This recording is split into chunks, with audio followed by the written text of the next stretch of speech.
Olá, meu nome é Faíla Tomé, eu sou psicóloga e também apresentadora do programa Só para Mulheres. Há mais de 14 anos eu trabalho com mulheres, com famílias, dentro da psicologia clínica e hoje eu quero conversar com vocês um pouquinho sobre a violência contra a mulher. Quais os tipos de violência? Existem formas, existem tipos? Como identificar? Vamos conversar um pouquinho sobre isso? Primeiro eu quero falar uma breve história. Pensem na seguinte situação: um príncipe, uma princesa, pessoas normais, mas ali apaixonados, felizes, com características de príncipe e princesa, tudo lindo, uma forte paixão, começa um relacionamento, os ingredientes exatos para um relacionamento perfeito. Mas com o passar do tempo algo começa a ficar diferente. Os sorrisos às vezes são substituídos por um clima de tensão, as doces palavras por duras críticas, os amigos substituídos pelo isolamento. E quando o conto de fadas começa a se transformar num filme de terror, o que acontece? O que de fato é um relacionamento abusivo? Como ele começa? Por que é tão difícil identificar ou sair dele? Você já ouviu falar sobre isso? Relacionamentos abusivos? Quando o abuso se torna violência? Será que existem relacionamentos abusivos que são apenas conjugais? Ou existem também fora de relacionamentos conjugais? Existem outras formas de praticar e de sofrer violência? Bom, segundo o artigo 7º da Lei 11.340 de 2006, esse artigo aborda as formas diferentes da mulher sofrer violência doméstica, familiar e outras. Então vamos definir algumas delas. Primeiro, o que é a violência contra a mulher? É qualquer conduta, ação ou omissão de discriminação, agressão ou coerção ocasionada pelo fato da vítima ser mulher e que lhe cause dano, morte, constrangimento, limitação, sofrimento físico, sexual, moral, psicológico, social, político ou econômico, ou então perda patrimonial.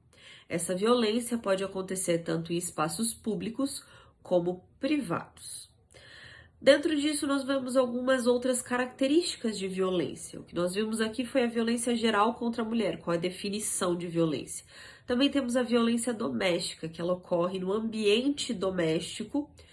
A violência familiar, que não só uma violência doméstica, mas também entre membros da família, da comunidade familiar, formada por vínculos de parentesco, pai, mãe, filha, ou civil, marido, sogra, padrasto, ou por afinidade, primo do marido, tio, afetividade também, amigos ou amigas que morem na mesma casa. A violência física, ação ou omissão que coloque em risco ou cause dano à integridade física da pessoa. Institucional, que é motivada, o tipo de violência motivada por desigualdade. Essas desigualdades também em diferentes organizações. A violência intrafamiliar, que incluem abuso físico, abuso sexual, abuso psicológico, negligência e abandono. Violência moral, quando é destinada a caluniar, difamar, injuriar a reputação e a honra da mulher.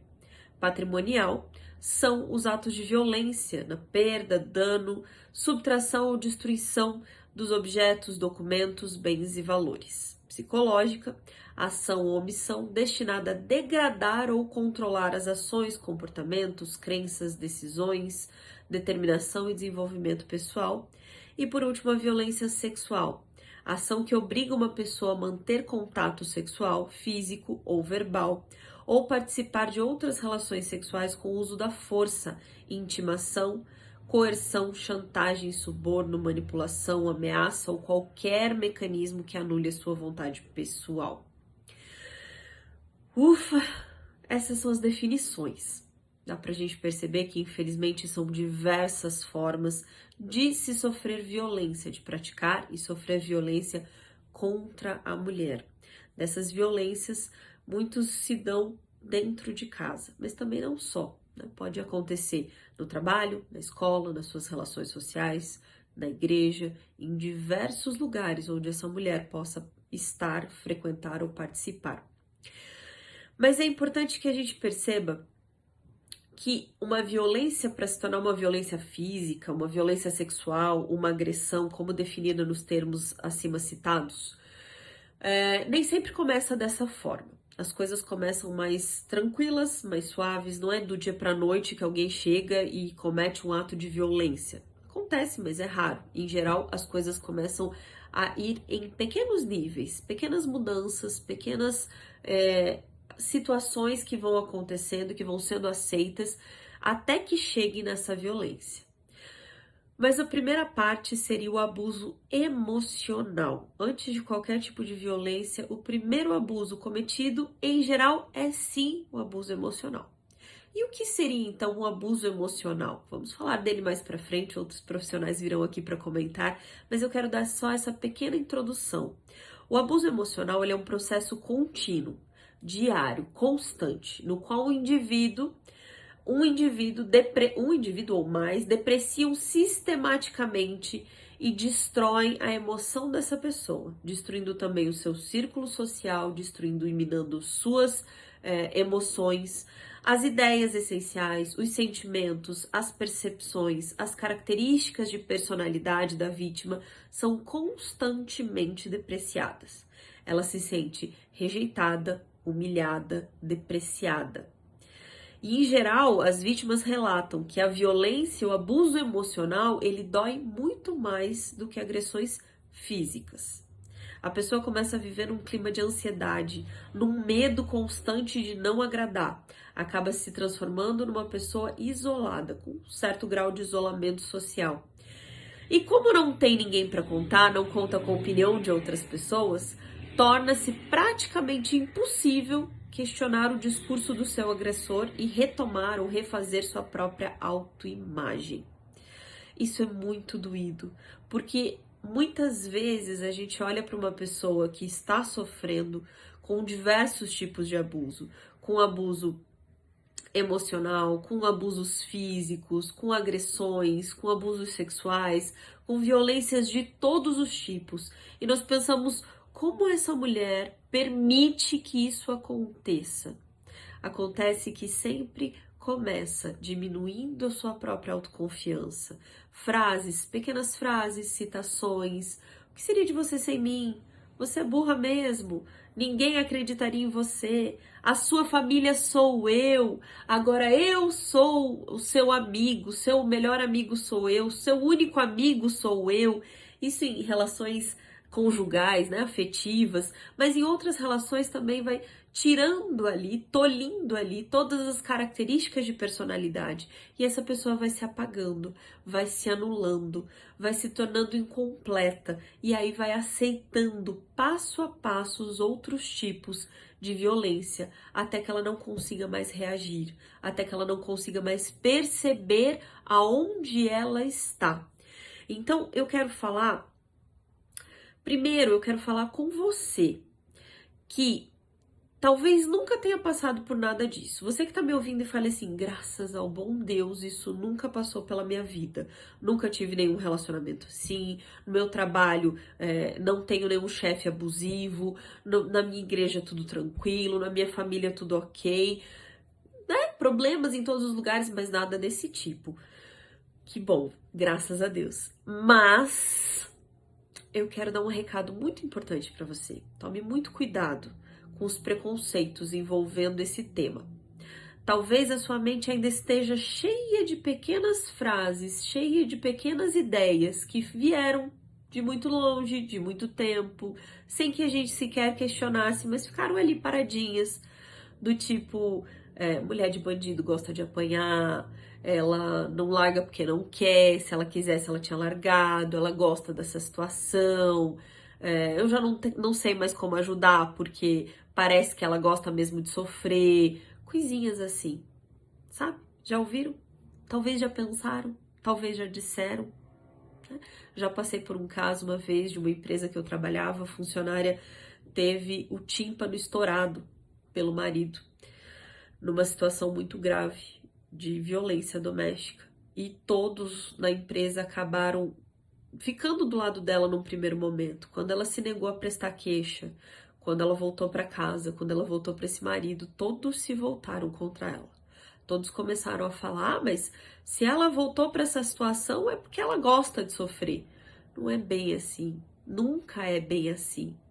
Nós precisamos compreender que o nosso julgamento vai piorar ainda mais a situação. Nosso julgamento como cristãos, como igreja, não cabe numa situação dessa. Nós precisamos tentar entender, lá como eu falei, que primeiro o agressor vem e vai tirando toda a esperança, toda a força de vontade, toda a coragem, toda a autoestima dessa pessoa, até que ela não tenha mais forças para reagir, ela não tenha mais como sobreviver a isso.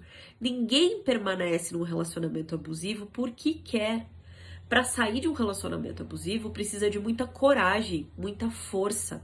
Resistir à violência, sair de um contexto de violência exige muito da pessoa e às vezes ela tá tão fraca, tão destruída, tão emocionalmente acabada. Ela tá vivendo muitas vezes como se ela fosse um zumbi. Ela já não sente, amorteceu suas emoções, tá vivendo ali só por viver e ela talvez não consiga mais enxergar como abusivo. E ela pode estar enfrentando as seguintes situações: um autoconceito negativo, acreditando de fato que não merece nada melhor, que ela é de fato tudo aquilo que a outra pessoa fala dela o tempo todo. Acredita que o outro vai mudar, que o parceiro não, ele vai melhorar, ele vai mudar, ele prometeu pra mim que não ia mais fazer isso. Ele prometeu que ia ser melhor, que ia ser diferente. Talvez presa numa situação por dificuldades financeiras, não tem como sair, seja isso num relacionamento afetivo, num emprego abusivo, num chefe, com um chefe, com uma outra situação, pela questão financeira não poder sair daquele momento, daquela situação. Talvez os filhos precisam desse dinheiro, seja do relacionamento do pai, seja daquele emprego que ela está. A pessoa começa a duvidar que tem capacidade de dar conta sozinha. Ela não tem rede de apoio, não tem ninguém, ela se afastou de todo mundo, ela não tem para quem gritar socorro, não tem para quem pedir nada. Ninguém mais acredita nela, ninguém mais confia que ela vai mudar. Todas as vezes ela voltou, ela fez de novo e outra vez. Então ela já não tem mais em quem confiar. Falta de apoio familiar, falta de apoio da igreja. Quantas dificuldades uma pessoa dessa passa para de repente ouvir de alguém dizendo assim: tá nessa situação porque quer. Não é bem assim que funciona. Esse tema é muito delicado. E se você talvez sentiu, Faíla, talvez eu esteja numa situação delicada e eu não esteja percebendo. Vamos falar alguns sinais, para a gente encerrar a nossa fala aqui, vamos falar alguns sinais e outros colegas vão falar das outras partes também, mas eu quero falar alguns sinais de relacionamento abusivo. A pessoa vai tentar humilhar e agredir você verbalmente ou fisicamente, ameaçar abandonar você ou romper o relacionamento, prometer se machucar em caso de você romper: eu vou me matar, eu vou me machucar, eu vou me ferir, eu vou tomar um monte de remédio caso você me largue, se você me abandonar, eu não sei o que vai ser de mim. Depreciar o seu corpo, né, o corpo da vítima, as suas características, as suas habilidades, falar mal dela, seja em público, seja no privado. Nossa, como você tá gorda, como você tá feia, você é burra mesmo, você não vale pra nada, nossa, você não faz nada direito. Depreciar tanto em público ou no privado. Distorcer as palavras numa discussão e omitir fatos verídicos. Desculpa o barulho da moto. Fazer chantagem emocional, manipular situações em seu benefício próprio, tirar a privacidade, apropriar de senha, de banco, de rede social, de celular, não sendo compartilhada, mas se apropriando e fazendo uso daquilo de forma indevida. Apresentar surtos e explosões emocionais sem motivo aparente. Invalidar ou desprezar seus sentimentos, menosprezar você e ao mesmo tempo apresentar comportamento possessivo. Então existe todo um processo, mas esses são alguns sinais que a gente deveria estar atento quando a gente fala de relacionamentos que partem para violência. Então esses são os primeiros sinais que a gente deveria olhar, né? São frases, são coisinhas que vão comentando aqui, falando ali, incutindo, prestando atenção, a ponto de algumas vezes a pessoa falar assim: não, eu mereci que ele me batesse porque eu queimei o arroz, eu não fiz as coisas no horário certo, então a culpa é minha mesmo. Se eu não tivesse tirado ele do sério, ele não teria feito isso. A pessoa começa a inverter tantos valores que a vítima começa a sentir que merecia tudo aquilo que ela tá passando. Então nós precisamos ter muito amor, muito carinho começar a prestar atenção, a falar sobre isso. Sabemos que esse é um tema muito delicado, que ainda precisa de muita conversa, de muito estudo. A gente tem muito trabalho pela frente, mas em hipótese alguma, a gente pode parar, cruzar os braços, nos omitirmos e fingirmos que essa realidade está muito longe de nós. Infelizmente, ela não está, ela está mais perto do que cada um de nós imagina. Que Deus nos ajude a compreender melhor esse tema, podermos crescer ainda mais como pessoas, famílias, igreja, nos ajudando mutuamente e fazendo o melhor, o nosso melhor, para que todos juntos possamos ir ao céu e possamos viver junto com o nosso Salvador pela eternidade. Que Deus abençoe cada um de vocês.